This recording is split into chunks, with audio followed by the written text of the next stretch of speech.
Hello there my fellow Holotable heroes and welcome to another Grand Arena highlights. In this one I'll show you my Omicron battles using Wampa and Iden on offense. So I'll just kick off first here with a two-shot of Sith Eternal Emperor. Now I was thinking to actually try out my Omicron Wampa here, only relic free, to obviously solo this Sith Eternal squad, because I've seen some people doing it. But obviously I was worried there that armor would get, 3 stacks of Beskar on somebody, and she can apply armor shred as well, reducing Wampa's defense. But mainly I was worried, about a potential timeout if, armor does get Beskar on somebody, 3 stacks of Beskar. So I just thought that instead of trying to Wampa solo and then clean up with Grievous, I'll do it the other way around, where kind of Grievous goes first in, because in most cases I know that Grievous, in most cases will kind of kill off everybody except Sith Eternal. You can also sometimes take out Sith Eternal, it depends. And then pretty sure Wampa, solo 1v1 has quite a good chance here to take out Sith Eternal. So it's gonna be a two-shot here. But anyway, let's hop in the battle now and let's see how my relic-free Wampa can handle this. Obviously, if you do have higher relic Wampa, this will probably be even better. But there is some potential of timeout, as you will see. It will take a while. Now I do have Zeta there on Wampa, the second Zeta as well for the healing immunity. So this will a little bit kind of slow down Sith Eternal, but not really all that much. Just because sometimes he resists it, and then he's taking so many turns. And of course, Wampa can't counterattack the basics from Sith Eternal. At this point, I'm like, let's just hit auto. We just have to ramp up damage at this point. Eventually, it'll get there. No need to get nervous here. So you can see I got already, because of healing immunity, Emperor wasn't able to heal, but then he healed back up again. So it's kind of back and forth, as you can see. Obviously, getting through Emperor's protection is not that big of a problem, because mostly people have him modded for high health, not protection, but it's just that big pool of protection you have to get through. But as you can see, my Wampa is not in danger of dying at all, even at relic free. So just a case of, can you burn for Sith Eternal? Can you ramp up enough damage? There you go, got him in the yellow, healing immunity there. He got him in the red, back in the yellow, back to full protection. So back and forth we go. But as you can see, I am slowly making progress here as my Wampa is ramping up damage, doing about now 100k already on his basic.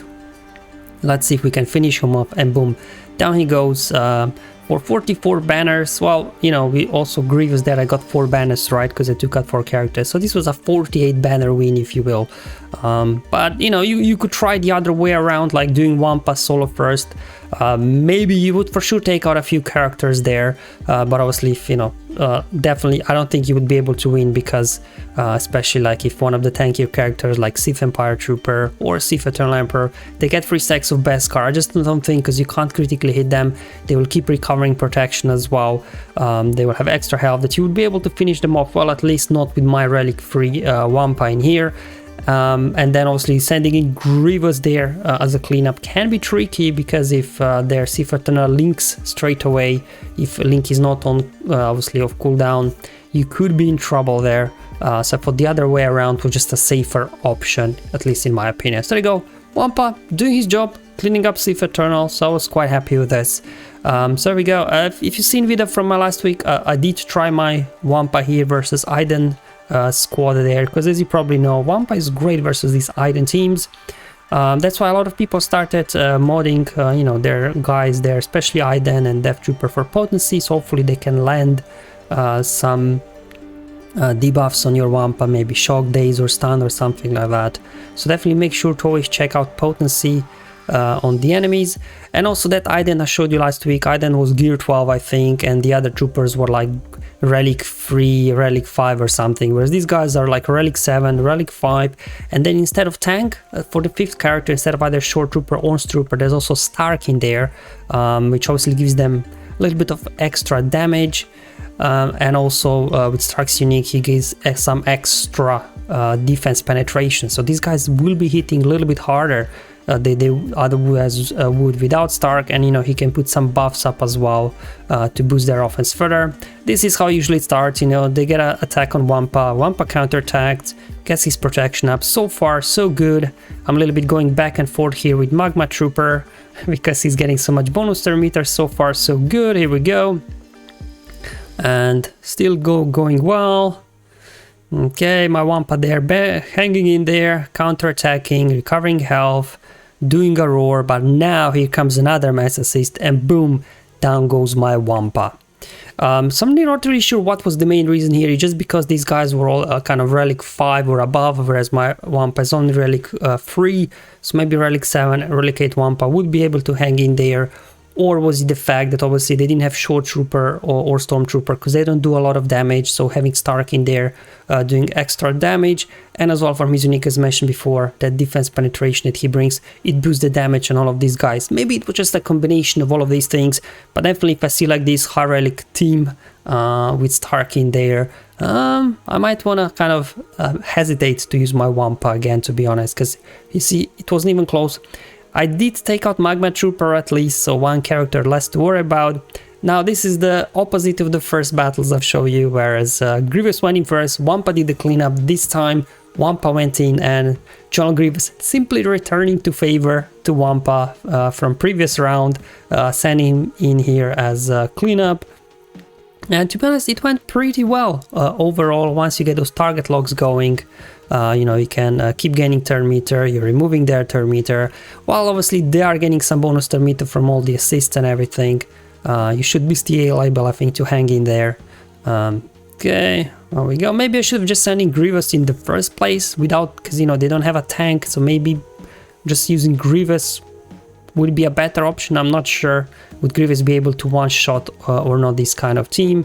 But, you know, once Death Trooper out as well, you know, there's no really danger here of, you know, because he's their main damage dealer, really, to be honest. There we go. We got buff immunity on everybody.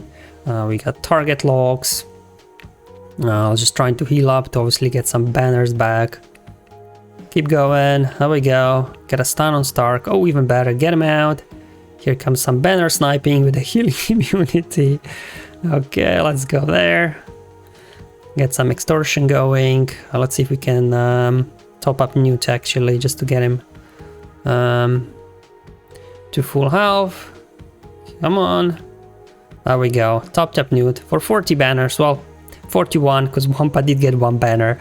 So another 2 shots. So not a great start in terms of Wampa testing this week for me. But then again, in the last round, I had another Iden team. So I'm like, you know what? Let's give Wampa another go. So as you can see, this again comes back to Gear 11 Iden. It wasn't a Relic 7. So I'm not sure, does the Iden herself Relic makes a difference? Or what, as mentioned before, was it Stark? I'm not sure what happened. However, this team is higher potency than the previous one. Both their Iden and as Death Trooper, you will see in a moment, they have over 100% potency. So obviously my opponent is trying a little bit to, you know, stop counter these solos with Wampa, and that's why I do have my Wampa modded for tenacity. He's got over 90% tenacity, plus you get 100% extra tenacity to begin with, so he's like almost a 200% tenacity, and of course then afterwards he gets stacking tenacity anyway. But you know, I was just like, okay, is this enough tenacity, around 200 combined, to, you know, resist all of this initial opening sequence? But, you know, okay, modded potency on guys, and there you go, resisted. So you can see, same as the first battle started, they get a hit on Wampa, he starts counterattacking, he's kind of going back and forth, taking out Magma Trooper, so exactly the same as the previous battle versus Iden that I've showed you there. The only difference really is, obviously, you know, these guys aren't as high relic as in previous battle, but I'm still really thinking the biggest difference that potentially was Stark because of the defense penetration. Because you can see these guys, you know, they're not hitting nearly as hard. However, they did get my Wampa in yellow, so you could definitely see maybe with some extra defense their penetration from Stark that my Wampa could have been dead there as well. So I don't really think that the actual relics on Iden made the difference. It's just the troopers being high relic and Stark.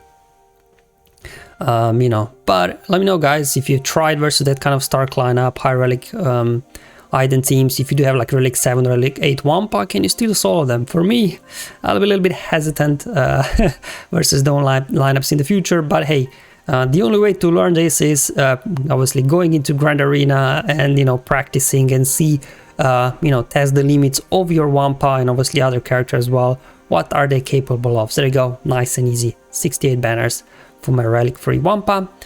So do have here another battle for you to finish off the video.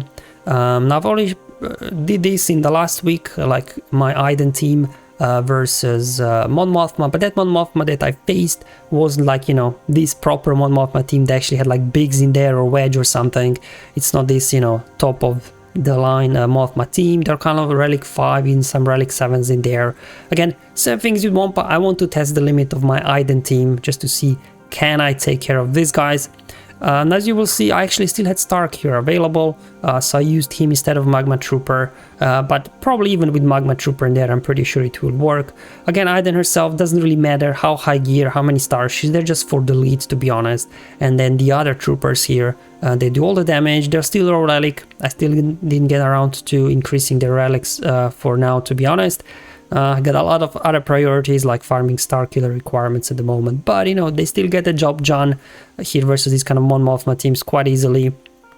As you know, in the other battles versus Mothma, you just want to stun first Kyle, and this ability here, obviously Rebels can't resist the stun, so you get a guaranteed stun on Kyle here. So there we go, we get a stun, beautiful, some nice assist, and we're going to go next, increase cooldowns.